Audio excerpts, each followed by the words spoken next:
Good evening, everybody. Welcome back to Harmon Speaks. We're going to have kind of an odd little show for you tonight. We are going to do this. I'm doing this solo. Neil's behind the camera. He'll be talking, but we've seen his face, and I didn't want to do that to you too much. Hey, sorry. Just kidding. But he claims he wants to stay back there, so I'll let him. But anyway, we're going to do a show in response to something we did a couple weeks ago. We did a panel discussion at a local church. The church was wonderful. We loved them. But one of the things that we discovered is that when we got to the Q&A portion of the program, most people didn't really want to ask a question. And I get it that it may be uncomfortable asking a person like me a question, but the way I see this is if we're going to understand each other a little bit better and get along better, we're going to have to dialogue at some point.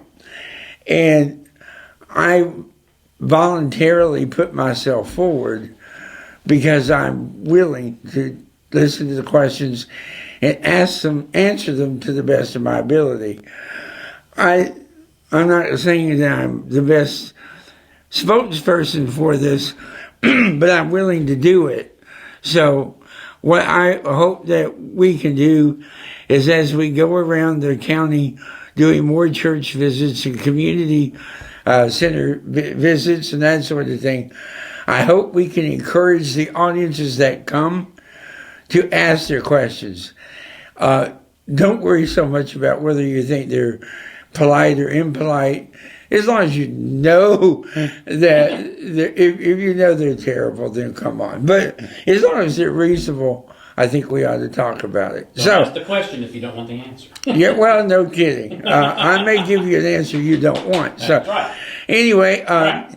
Neil and my wife, who sat behind a locked door and laughed evilly as she wrote these questions, have put together some questions for me. I may know a few of them, but I doubt I know them all. I'm a little worried. You can see I'm sweating. I may run here in just a moment, but we'll see how this goes. I didn't laugh evilly. I laughed sheepishly. Well, she was behind the closed door going, it was Okay. all right, here we go. We're going to start off with one of Catherine's questions. Here Go for it. What are some of the meanest things that were done to you, and how did you handle the situation? Meanest things that were done to me. Yeah, or discriminatory, any kind of... Okay, I think I have a couple examples. When I first got married to that lovely question person, we decided that we wanted to start looking at houses. We were in an apartment, and there were things going on at the apartment that we weren't crazy about. So we decided that we were going to get a house. And when we would go out and look at houses, real estate agents would ask us what we did. We told them we were teachers. How long have you been teachers? Well, we were just starting out. And they would giggle and walk off because we had no money and nobody wanted to sell us a house. So we decided that our best method would be for me to get a real estate license, and then I would sell us a house.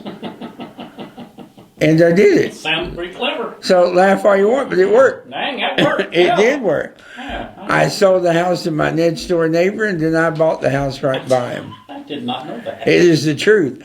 And he is still my best friend in Knoxville. Wow. He's a great guy, and I love him dearly. And it worked out great. But when I first got out of real estate school, I had to find a place where I could put up my shingle, I believe they called it.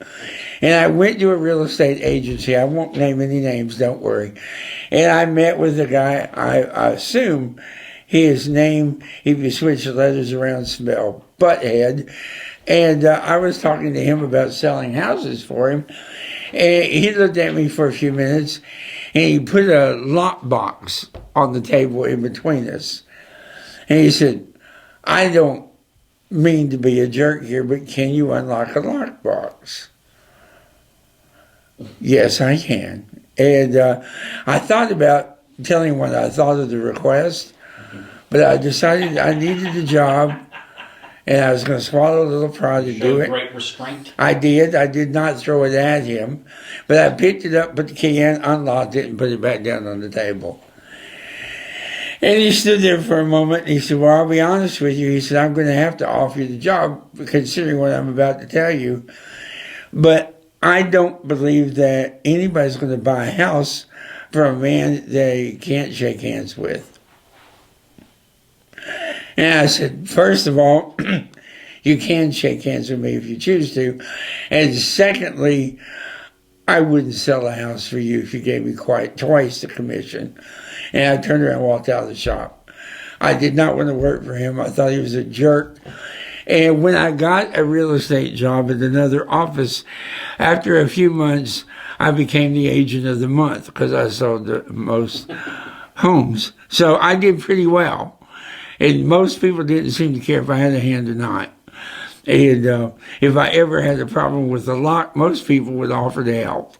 So I found most people nicer than that, and that wasn't a problem. How did I handle it? Probably badly, but he didn't lose any teeth, so good for me. How did you feel like going? Yeah, but you felt like going up to him and going na na na na na. Well, when I was agent of the month. Well, I am. When I got the agent of the month, my broker put an ad in the paper and then sent him a copy of it. So Beautiful, beautiful. So there you go. Okay. Now this is a question, well, we've talked about it before, and I think you've talked about it on the show. I've probably talked most of these things at one time. How do you feel about the word inspiring that some folks use to describe people with disabilities? It baffles me. Because usually it's used in a moment when I'm not doing anything inspiring. You're just sitting. As a matter of fact, I'm thinking back over the last 62 years, I can't think of much I've done that I thought was inspiring. People use the term too frequently. If what they're trying to say is, you're able to stand on those prosthetics and that looks odd, or I can write and I don't have hands, that's a little unusual. And if you get some inspiration from that, I guess I just have to say good luck and thank you. But nobody gets out of the bed hoping they're going to inspire people. My goal is to be human with people.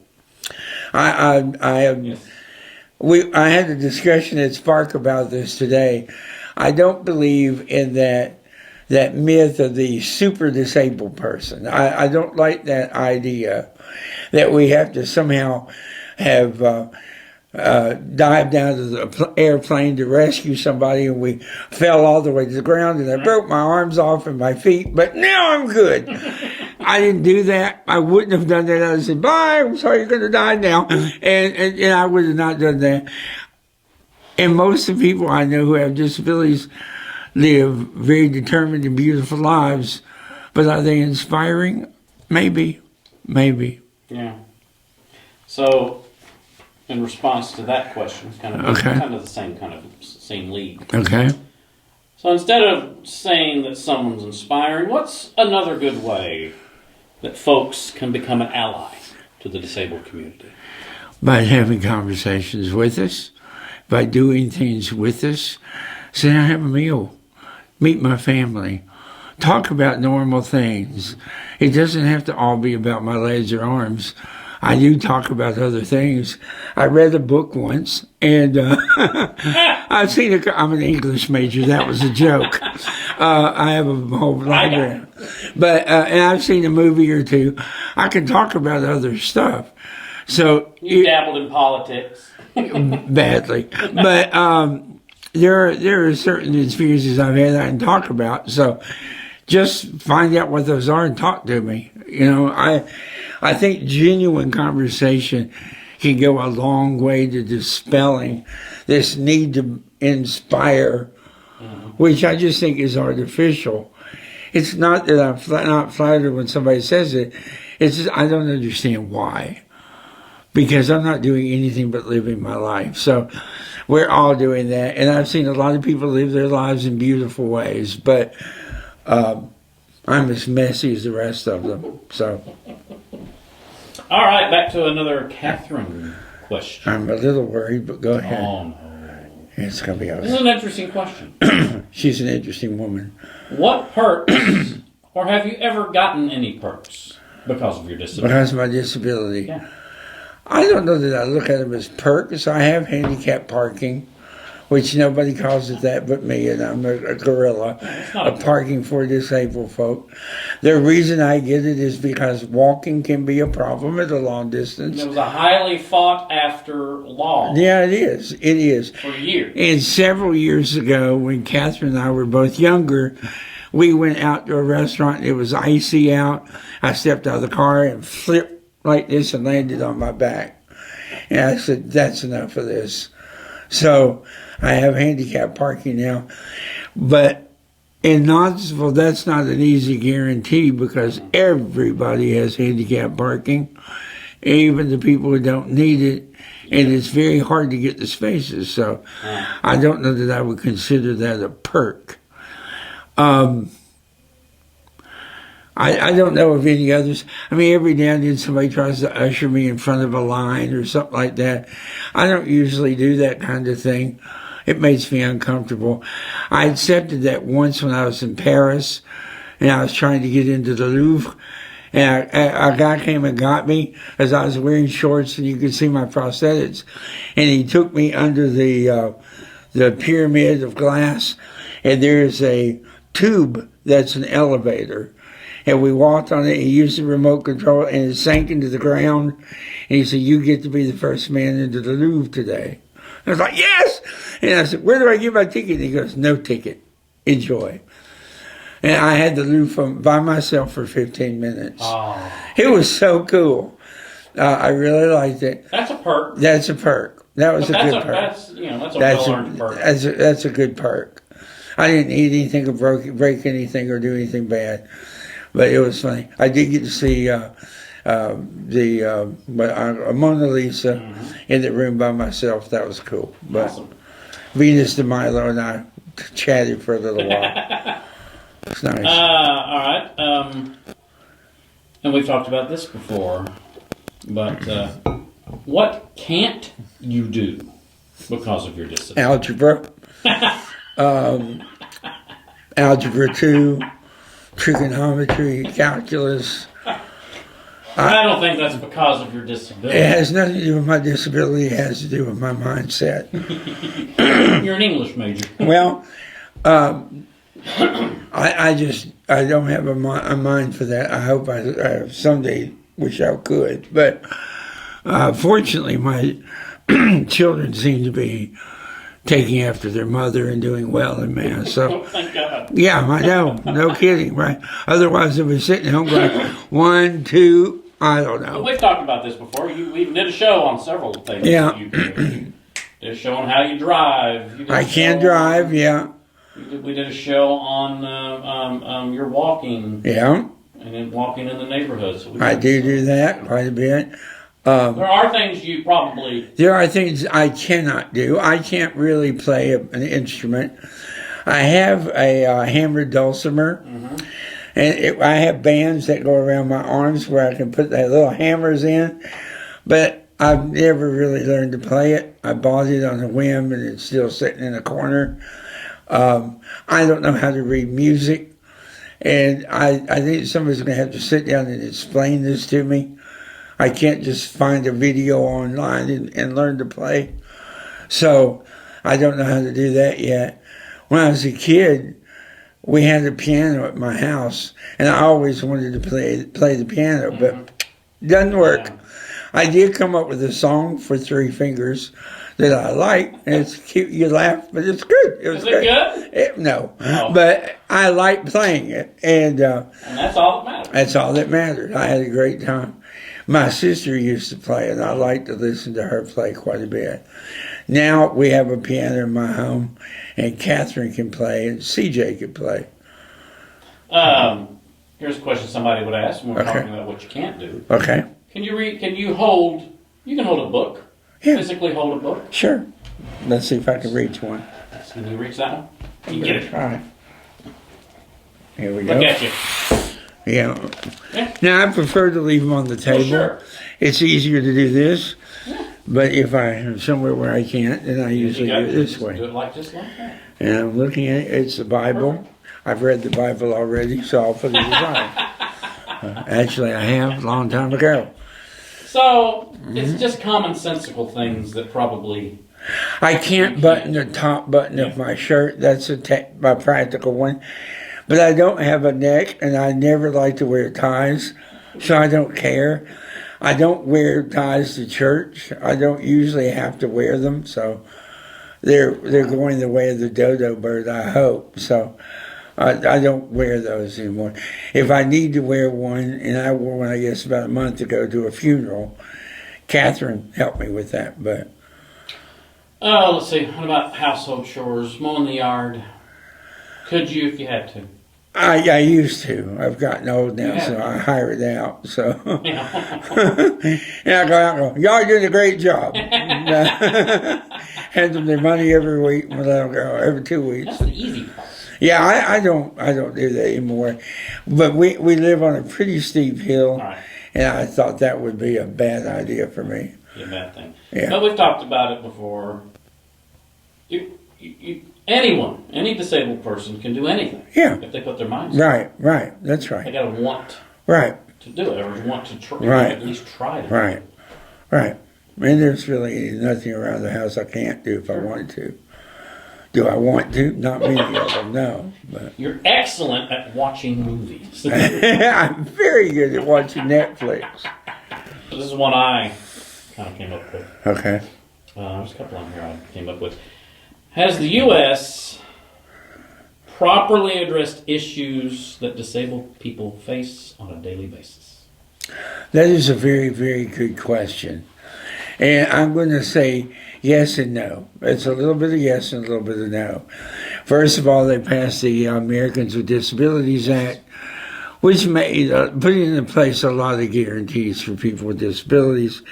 We also have the individual. Let's see if I can remember this.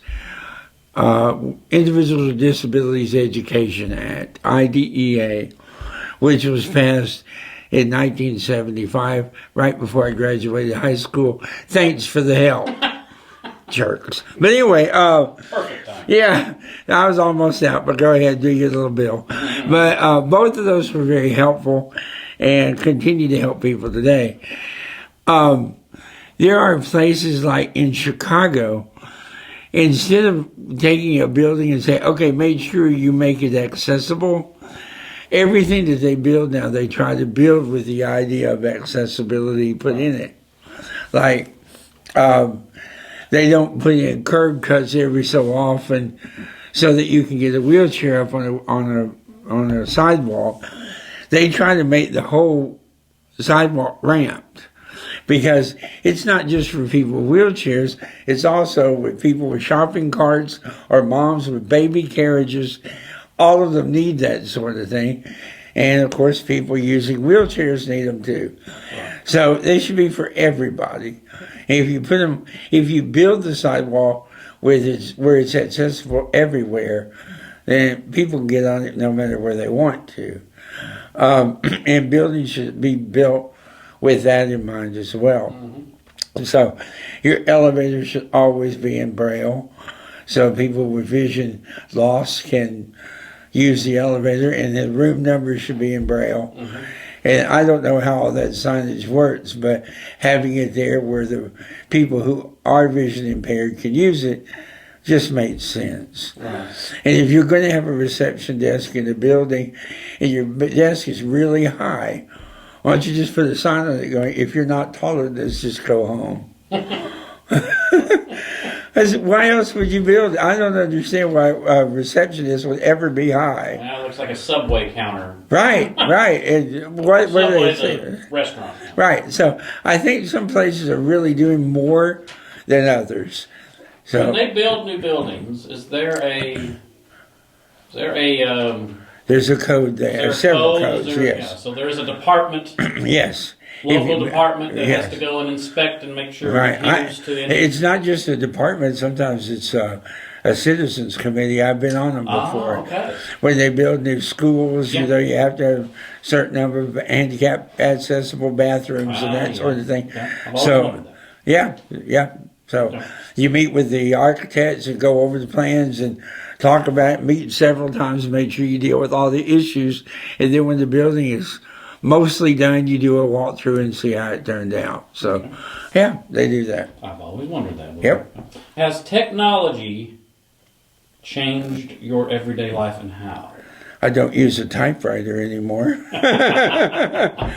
I do type a lot, though. Yeah. I do type. I've written 2 books. I did both of those on laptop. So it's helped that way. They're very easy to use for me, so I like that. Of course, I have a phone I'm addicted to like everybody else. You text me all the time. Yeah, all the time. That's right. So it helps in that way. I don't really use a lot of adaptive type of programming. I don't do voice text because, honestly, I have a bit of a speech impediment.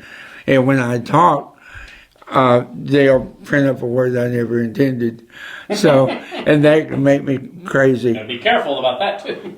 Well, it's not that bad, but it's just a totally different word. And I was looking at something earlier today, and I got some strange terminology back. So, anyway, but for the most part, it's been a help. Good. Yeah. Another good Catherine question, and we've talked about this before, too. And you've talked about this with several guests that you've had. Right. But never gone into detail. How has having children changed your outlook on life? That is a good question, and of course you would ask that. It's made me older, and no, I'm just kidding. Let me be honest. It's made me more aware of what's going on around me. My kids see more than I ever did. And if somebody's mocking me physically, I don't notice that. And if I did notice, I wouldn't care. But when they notice, it's a different thing. I just assume if somebody's behind me imitating my hands, they don't have anything smart to do. Fine, go do that. I don't care.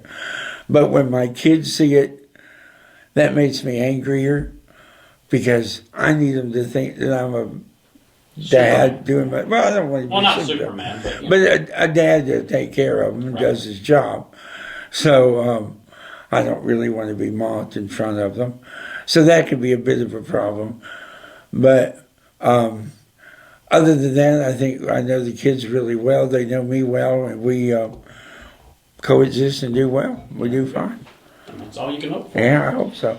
Why do you think we don't see enough disabled representation in the workplace or in areas like the entertainment industry? I think that's a great question. I'm going to applaud you for that one. And I think part of it is that the people who produce programs and things like that say, he's not going to be able to sell potatoes.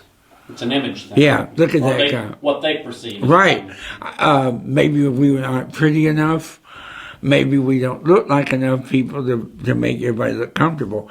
But... you're beginning to hear in the media now people talk about seeing themselves in movies and on TV and that sort of thing. I remember I was watching the Emmy Awards and Liza was on there and talking about when she was a little girl.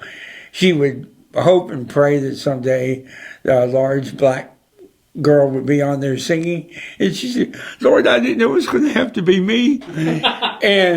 And I love her for being able to share that. I think she's great. I think she's beautiful, and I think she's intelligent and very talented. But I want to see more of us. I don't care what kind of us. I just want to see people with disabilities in movies and in plays. And I don't want it to be Elizabeth Walton takes the poor little crippled boy home to meet Grandma and Grandpa. I want it to be a real story about real people doing real things. Their disability has absolutely nothing to do with the story. That's right. That's exactly right. They're just in a role like anything right. else. You go in the store, you go buy something, and the clerk happens to not have hands. Okay. It happens, Right. but not enough. Not a lot. Not a whole It's lot. an individual thing. In the workplace, Right. I don't know what, I don't. Yeah. Occasionally I'll see someone in a wheelchair Right. greeting Right. but I don't see it enough. Right. I don't think it's out there enough. And I think there's several things that we're afraid of about that. And let me be boldly honest here Yes. and tell you that when I go home and you post these videos, I often watch it and go, ooh, I wish I hadn't done that because it looks weird. I don't see me. Yeah, I'm living inside of this body. I don't watch my hands waving around and all that kind of thing. So I'm no more used to it than anybody else. Sure. I just don't think about it when it's my body. But when I'm watching, I go, Neil, why didn't you throw a book at me? We're all our worst Right, critics. right. And so it's even for a person with disability, sometimes it can be uncomfortable. And one of the reasons I picked being a teacher is because there weren't many teachers like me. And I made the decision in college not to do special ed and I love working with special ed kids, but they saw me already. It'd be almost a living cliche. Well, I don't know if I go there. Maybe, maybe. Yeah, I think they would be great with me. I'd be great sure. with them. We would enjoy it.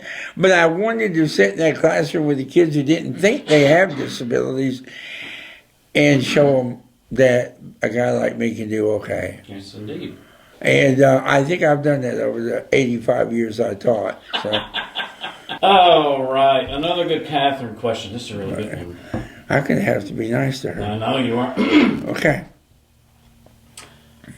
And you brought up your speech impediment before. I did, yes. So how often do people assume that you have a mental disability Right. in I would think probably, they wouldn't tell me this, but probably most of the time. really? I would guess 80% of the people who encounter me worry that I have some intellectual disability that they have to maneuver around. Because and you can always tell, okay, Gary. They lean in. Yeah, Gary, and they're very slow. Yeah. I need you to step back. It's very slow. And now my problem, and my wife knows this, is I'm a smart aleck. So I'm going to go, I'm sorry, what do you need? And be annoying. And then eventually I will admit to them that I can read a book. What do they want? I'm fine. What do you need? And we'll get past it. But then I think, what's going to happen with kids like my son, who's autistic, who has a very high IQ, very smart kid. He is a smart kid. And I'm very proud of him. But he's going to get out in the world and he's going to be socially awkward enough that they're going to know something's going on and assume more than they should. So, and that worries me. In line with that response, Right. how do you think people should approach a person with a mental disability? Talk to them. Yeah. Hi, what's your name? What are you doing? Really? Talk down to them. Yeah, you don't have to talk. them. Yeah, talk to them and answer questions too. Let them ask you questions too. Right. If you're out in the park, walking around, how you doing today? Beautiful, isn't it? Yeah. You come to park a lot? What do you like to do when you're here? Let's go for a walk. It's easy. Catherine and I were at the park this weekend. Met some kid sitting in the chapel reading a book.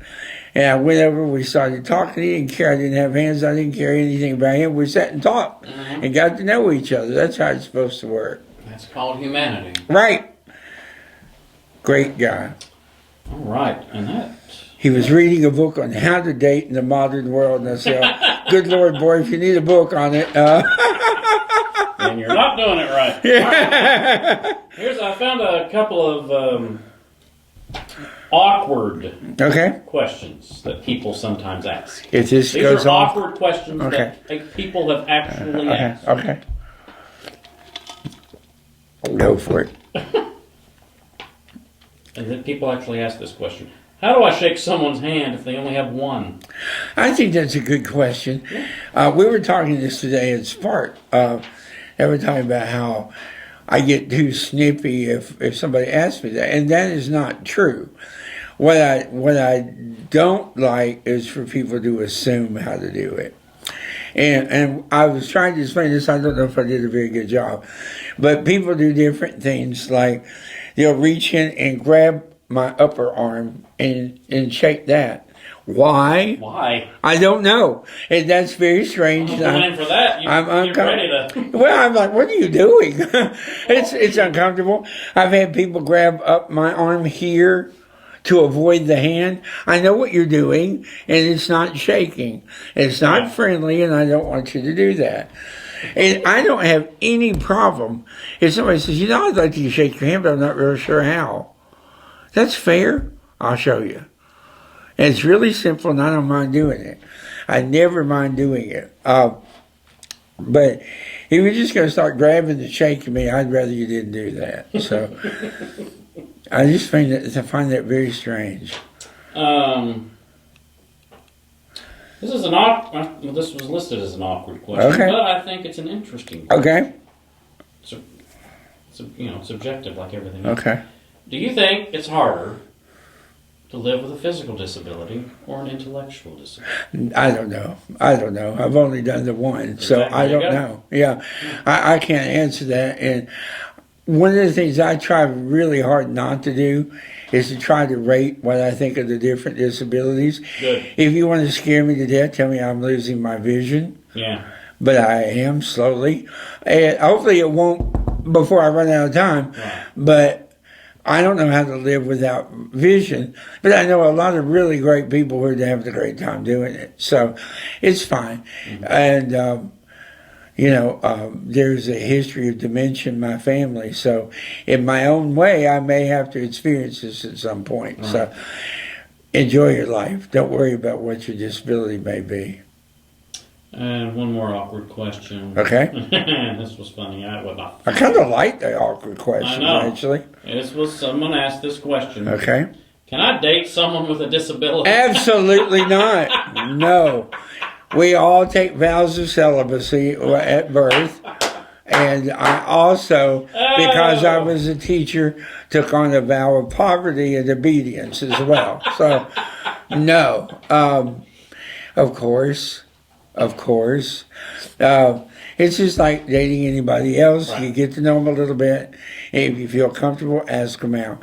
If you think you're going to be self-conscious about it, go somewhere where it's nice and public, and you can meet as equals in an equal spot. And if you don't feel comfortable, you don't have to date them. We've had several guests on this show who have disabilities, right. But then have a non-disabled right. partner. Right. That's right. Like mine. Many, like you. Catherine. Yeah. And when we first started dating, she was fine. She never got really upset about anything. She just kind of went with the flow. Yeah. And I've told this story before, but since I've done some repeat questions, I'm going to do a repeat answer. On our very first date, it had iced while we were in the restaurant eating, and we had to go to a movie theater, which was across the parking lot. I can't walk on ice. That's one of the what can't you do things. And so I said, yeah, I know. And I said, Catherine, I'm going to need to hold on to your shoulder and kind of slide across the parking lot with you. And she said, why is that? And I explained my legs to her. She didn't know I didn't have feet yet. Oh. She didn't ask. I didn't volunteer. So, yeah, I mean, it's not something when somebody goes, I'd like to go out on a date with you, you don't go, well, just so you'll know. Let me show you these games. My legs are inflammable, and I just want to let you know that up front. You don't really do that, right? So, anyway, I told her about the legs and that I would need a little help across the parking lot. I told her that what I would need to do is let me hold on to the slide. And she said, okay, we'll do that. But when we get over to the theater, I'm going to ask you to prove that you wear prosthetics. And if you don't, then we won't be going out again. And as we were going across the parking lot, I found myself praying that God wouldn't find this moment opportune to bless me with feet. So, but he did not. I made it across with prosthetics, and we're still together 30-something years later. Yeah. Couple more, and we'll wrap it up. Okay. As kind of a wrap up All right. to the quick Q&A, what overall message do you think the disabled community would like to convey to those without a disability? It's 2022. It's time for us to be people and not so much disabled.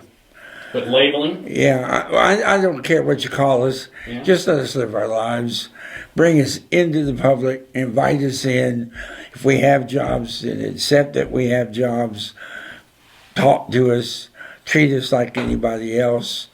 It's time we get past that. You asked earlier about governmental changes for people with disabilities. I really think for the most part, government's done most of what they need to do. I think what we need to do now is more of a intellectual and spiritual thing, where we start seeing everybody as our brother and sister in the world, and just quit worrying about all these things that divide us. Amen. And I don't want to be divided. I want to be living in the same culture as everybody else. Exactly. I don't think that the fact that I was born without feet or hands makes me less of a guy. Not at all. Thanks, buddy. Not at all. And one last question. Okay. Thanks. What superpower would you want to have? I want to fly. That's a Barbara Streisand. Barbara Walters. I want to fly. I always wanted to fly. Superman was my hero, man. I loved him. I want to fly. And I'd like to look good in that suit, too, but that's too much to And I ask. would have to fast quite I heavily mean, for that. I would be a super fat man. That's right. A good Q&A. That was fun, and I appreciate it. And I appreciate you joining us today. If you happen to be in the crowd where we do one of these panel discussions, feel free to ask your own questions. If you're not going to be in one of these panels, feel free to write in under the comment sections under the video and ask any questions you still want answered. I'll be happy to address them in a future video. We're going to try to peel away a little bit from the old interview a guest kind of show and do some things a little differently for a change. So stick around. Please like our videos. Please subscribe if you haven't. Please pass them around to your friends. Help us make this work. I'm really trying very hard to help the people with disabilities to become more people with less disabilities. Will you help us out? I hope so. Thank you. Good night.